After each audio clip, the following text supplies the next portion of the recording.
There are a lot of big names saying there is no evidence for the Exodus. There are thousands of homes, tombs, temples, palaces. We have papyri, records dating back 4,500 years. We have genealogies, hundreds of diplomatic correspondences, stelae, paintings, bones, tools, and so much more. And what's more, the dry desert has preserved all of this. Yet there's not one single mention of Israeli slaves, plagues, Moses, Joseph, or the Exodus. The lack of evidence for Exodus seems to prove that maybe it didn't happen after all. And I think I've pretty much concluded that there's no archaeological evidence whatsoever that Moses existed, and certainly nothing that states that a Red Sea split, or that approximately a few million people wandered in the desert. No Exodus whatsoever. There's no historical account on none of these temples that there was an Exodus and his army was flooded out by the Red Sea, brothers and sisters. And there is no indication whatsoever in the records, either archaeological or written, of any major hiatus, such as would have been created by the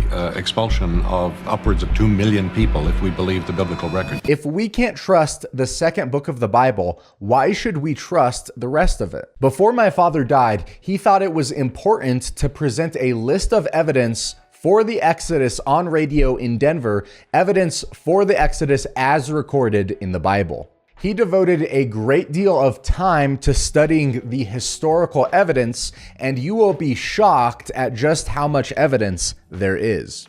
Much to the dismay of biblical skeptics, here are 11 pieces of evidence for the Exodus. This is RSR's list of evidence for the Exodus.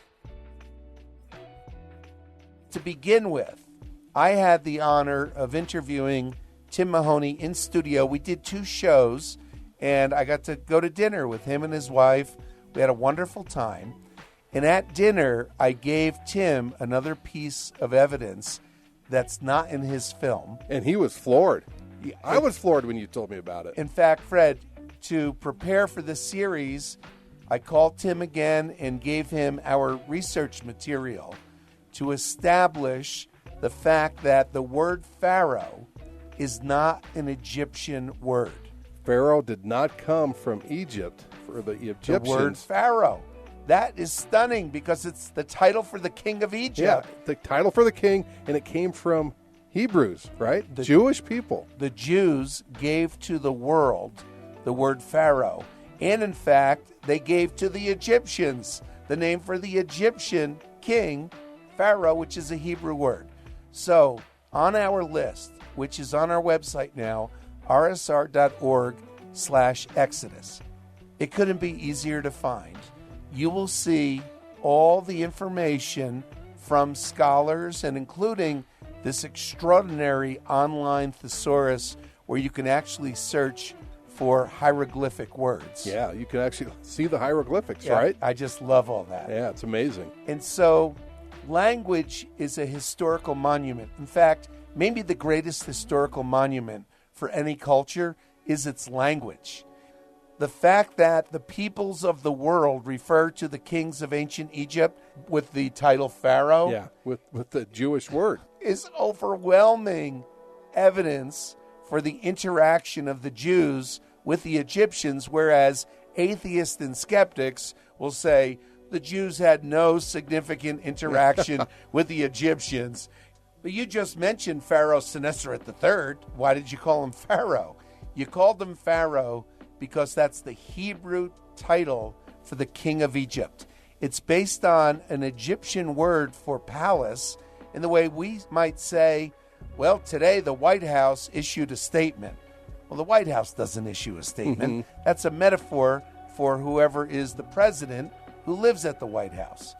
The same thing was done by the Jews when they used the Egyptian word for palace. Palace. And they used it as a metaphor, and they turned it into a Hebrew word for the king who lived in the palace of Egypt, and they called him Pharaoh. So that led to the word Pharaoh. Yes. Palace king. That's our first piece of evidence for the Exodus. When the secular world says there is no evidence, that's our first piece. So, Fred, before we do bullet 2, I think we should give an analogy about the way the names of cities change. Okay. Yeah, so for example, you have a great analogy, Bob, of New York City. If you Google the origins of New York City, it tells you, Googling it, it's 1624. Yeah, you just Google when was New York City founded, and Google gives you an answer. I mean, the historians throughout America and Europe, they'd all agree with 1624. Except for the fact that there was no New York City. At that time, there wasn't a New York City. No, 40 years later, this settlement was called New York, but originally it was the Dutch, and they had Fort Amsterdam, and then New Amsterdam. But then when the British took it over, the Duke of York, they changed it to New York. New York, yeah. So if somebody wanted to be a real pain in the neck, they could say, well, that's a mistake. New York City wasn't founded in 1624. It was founded 40 years later. But that's only when it was named, right? So the reason we're giving this analogy is because our next bullet is really a difficult one to understand. But in the Bible, it says in two places that the Jews built the city of Ramses and that they were going to the land of Ramses. So because of that, the secular world looks for any evidence for the Jewish exodus. They look for it in the time of Ramses, which is in the 13th century BC. It's way too late. Way too late. They need to look at the biblical traditional time, which is centuries earlier, but they don't because of the reference to Ramses. So it turns out that as the city of Ramses has been excavated, they found that it was built on top of another city. Top of another city. That city was built on virgin land in the Nile Delta of Egypt, the land known as Goshen, even by the Egyptians, where the Bible says that Joseph and his family settled in the land of Goshen. And they found that beneath the city of Ramses was another city from a couple centuries earlier and older called Avaris. And so much of the evidence that we're going to begin with is about the city of Avaris, a city of Semites, right there, smack dab in the middle of Egypt. What is it doing there? Yeah. So that's why we're giving the analogy that, you know, the people who built the city of New York, you could start the story long before it was New York. In 1624. Before it was New York, it was Fort Amsterdam. Right. Is Google wrong? No, it's right. That's when New York City originated. It just wasn't called New York City. So when the Jews, if they did, we'll look at the evidence, if the Hebrews built the city of Avaris, and that city, as it grew, historically, chronologically, it became Ramses. And then years later, as the Jewish scribes are presenting the Bible to their nation, they point out, they remind everyone that our ancestors built the city of Ramses, because that's what they called it at the time. Yeah, just like we refer to New York City, not New Amsterdam or Fort Amsterdam. Exactly. So, Fred, the second bullet, it's a tough one. I'd say of all our bullets of evidence for the Exodus, this will be the hardest for someone in the audience to understand, because you got to wrap your mind around it. Maybe you could help me describe this.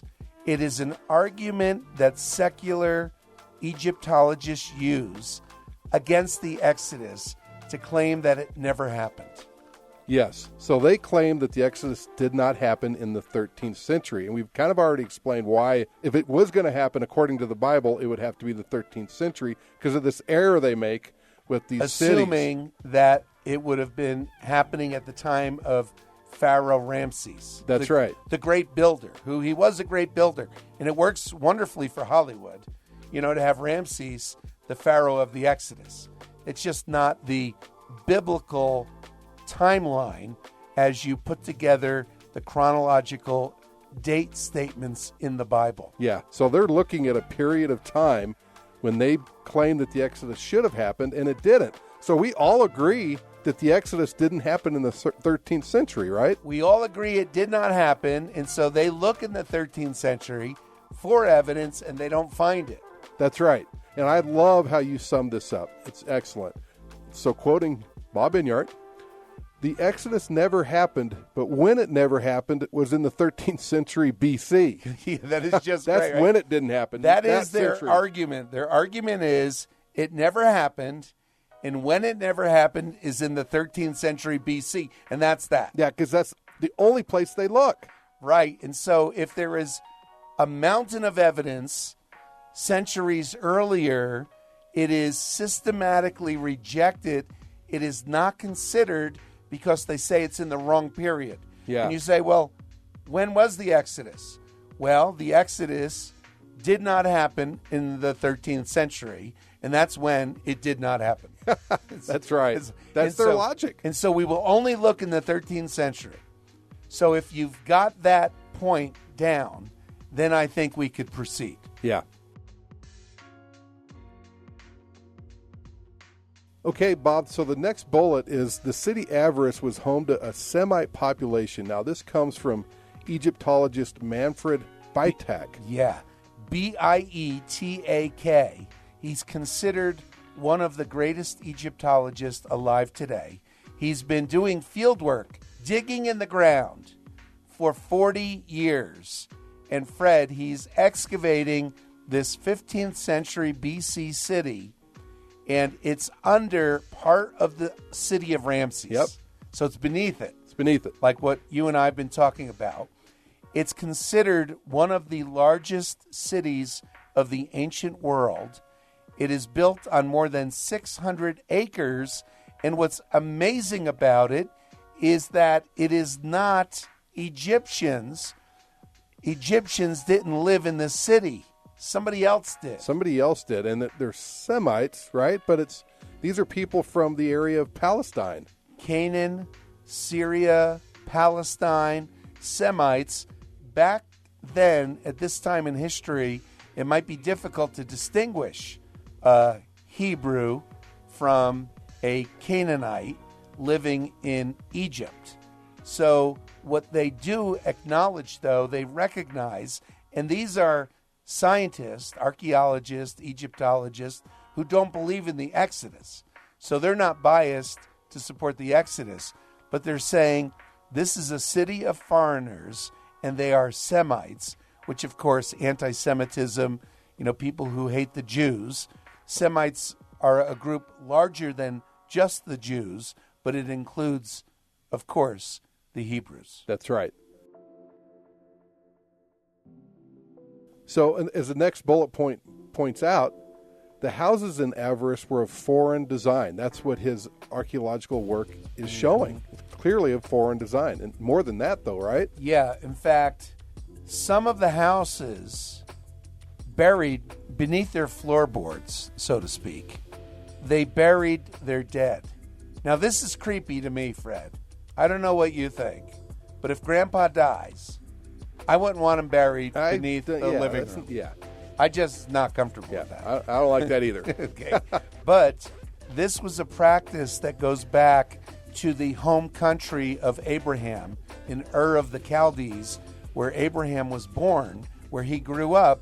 They buried their dead beneath their homes. That's right. Yep. And we know not only was this done in Avaris, but it was done in other Semite cities in this area of Goshen. Yeah, and plus the architecture of these houses are like houses of northern Syria. Yeah, right. Another great point, because archaeologists are able to distinguish, of course, different types of architecture.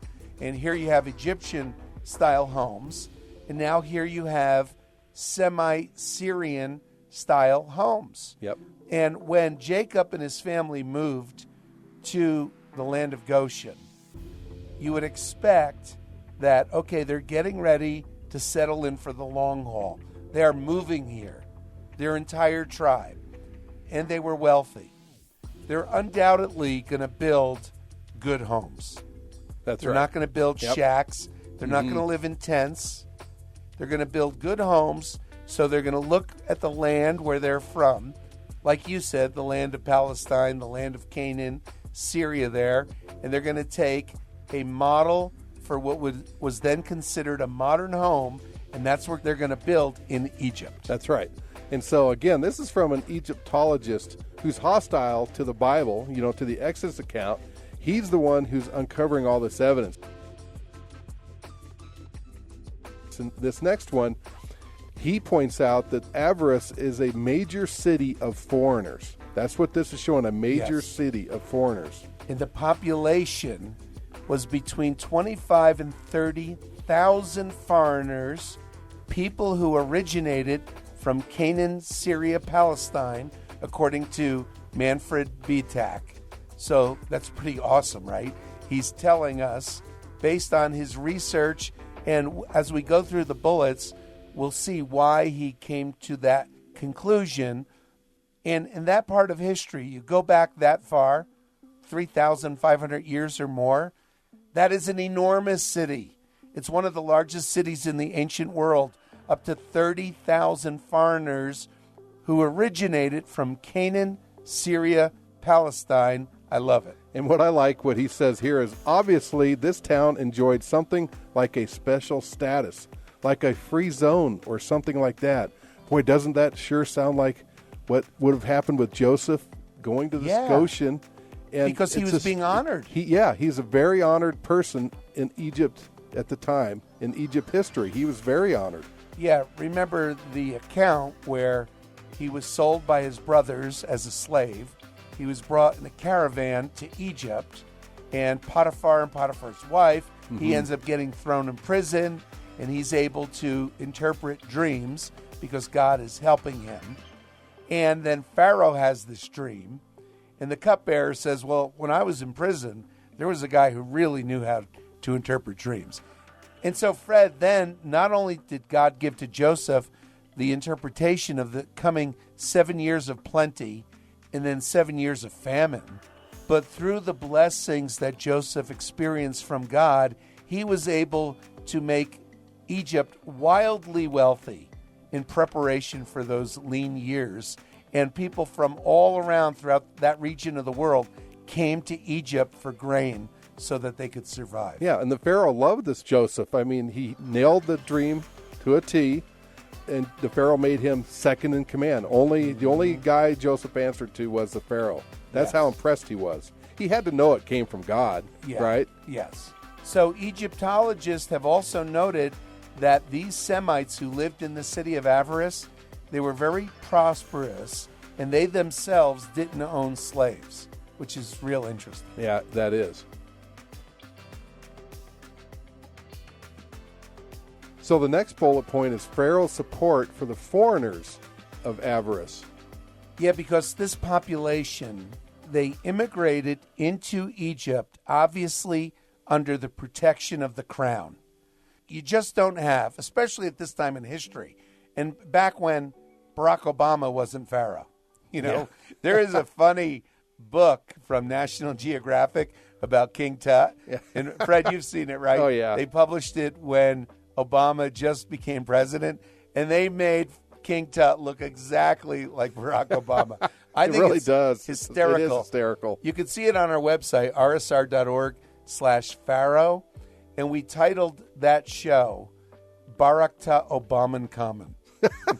That's pretty good. And we talk about the national debt, and you got to work. And you got the picture there. We got the picture. Yeah. You got to work like an Egyptian like him. Yeah. to pay off the national debt. Yeah, it's really funny. But at any rate, so here's the Egyptian crown, and for a period of generations, there are foreigners thriving in the midst of this powerful empire, the seat of the empire of Egypt.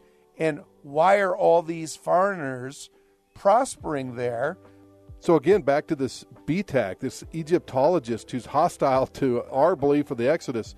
He said this: originally, they may have come here with the blessing of the Egyptian crown, which is so interesting because if you look at Genesis 47, it says, "Then Pharaoh spoke to Joseph, The land of Egypt is before you. Have your father and brothers dwell in the best of the land. Yeah, I really like It really fits like a glove, and we've only just started. We're only scratching the surface. Yes.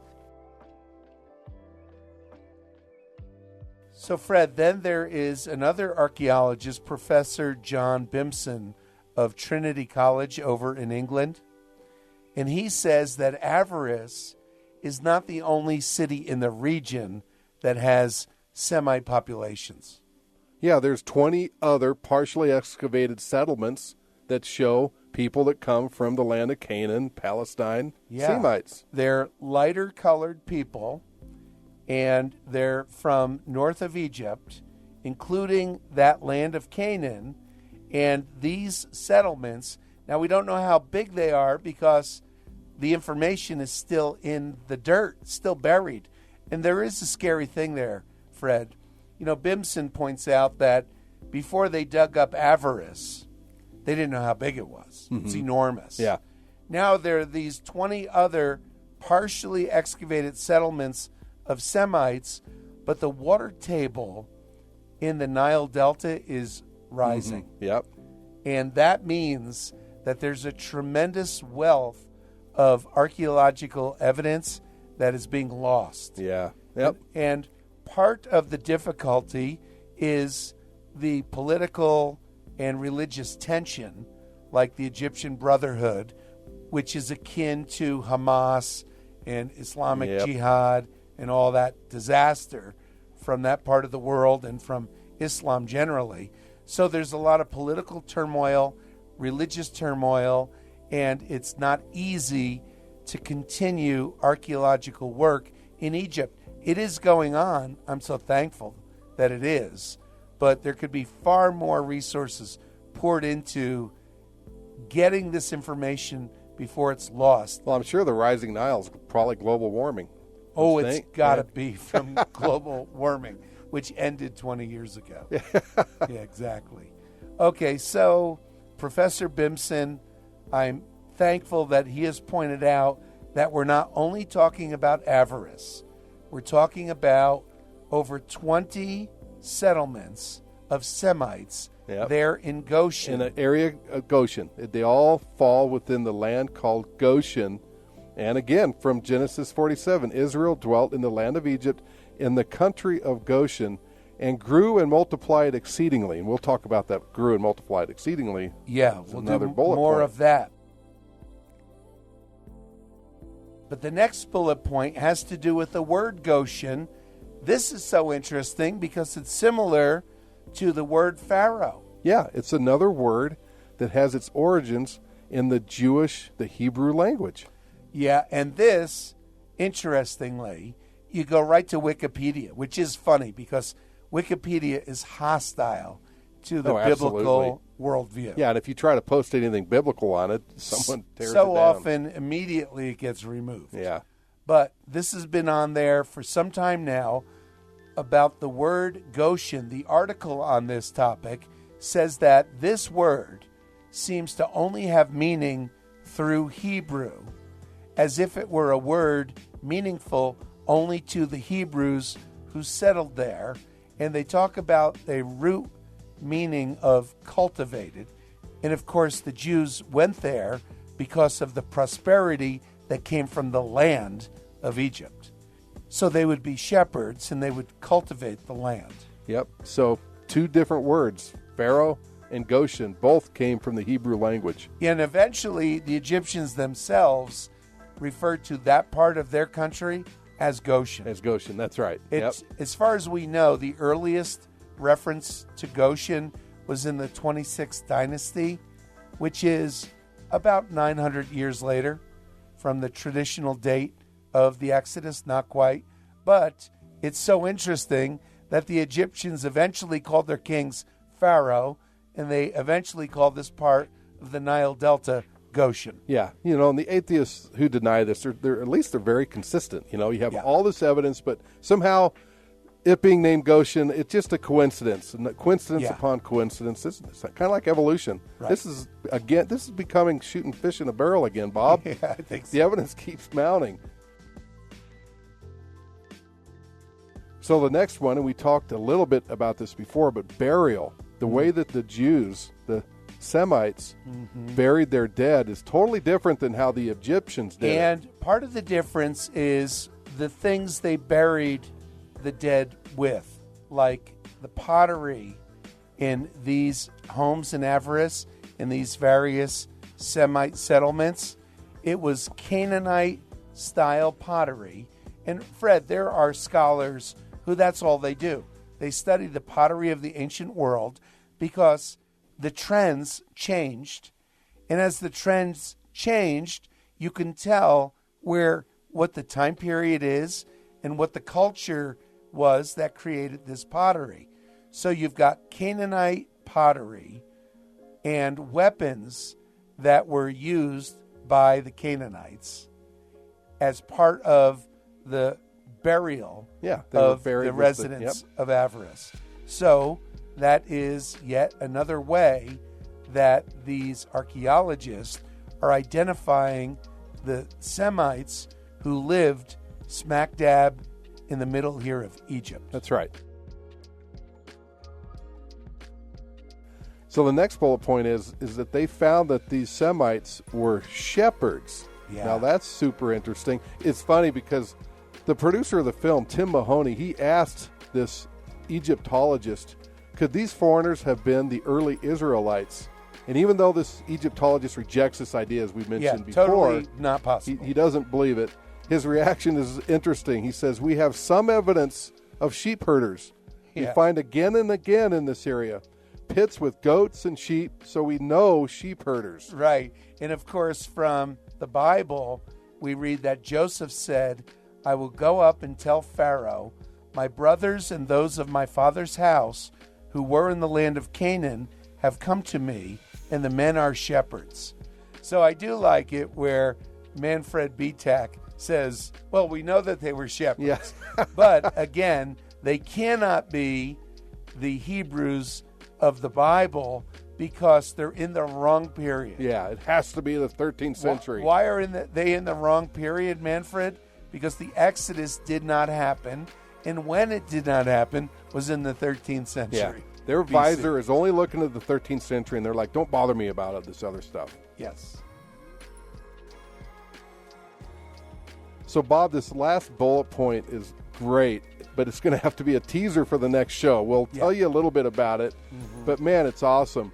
So there's a palace that was built in Avaris, and it was built for a Semite, and what I love about it is that one of the things it had was 12 pillars. Now that rings a bell, doesn't it? 12 pillars. If this is the home built for Joseph, who is like Pharaoh. It's a palace. It's not just a home, it's a palace. And it has this colonnade portico with 12 pillars. It has a robing room, which was customary in that time in Egypt's history for the dressing of officials. It has a courtyard, and we know that it was constructed for a foreigner. So this is extremely unusual that in a powerful nation, you would have a palace that was built for a foreigner. That's right. And that's what the Egyptologists are discovering. Again, we're presenting what they're discovering. Yes. They're hostile to this Exodus idea. Yes. And here they find a palace. Yes. And this palace had to be for a Semite. For a Semite. In Avaris. But they say, well, it can't be Joseph because the Exodus did not happen in the 13th century. That's right. We're like, well, this is way before the 13th century. So we say it's a teaser because it had 12 pillars. Well, 12 will become even more interesting, significant in the next show. That is a lot of evidence for a large Jewish population in Egypt as the Bible describes. There's way more, and you can find that at rsr.org/Exodus, but we've got all of that coming to this YouTube channel. Make sure to subscribe for that, or an Egyptian mummy will consume the soul of your best friend. Click here for more.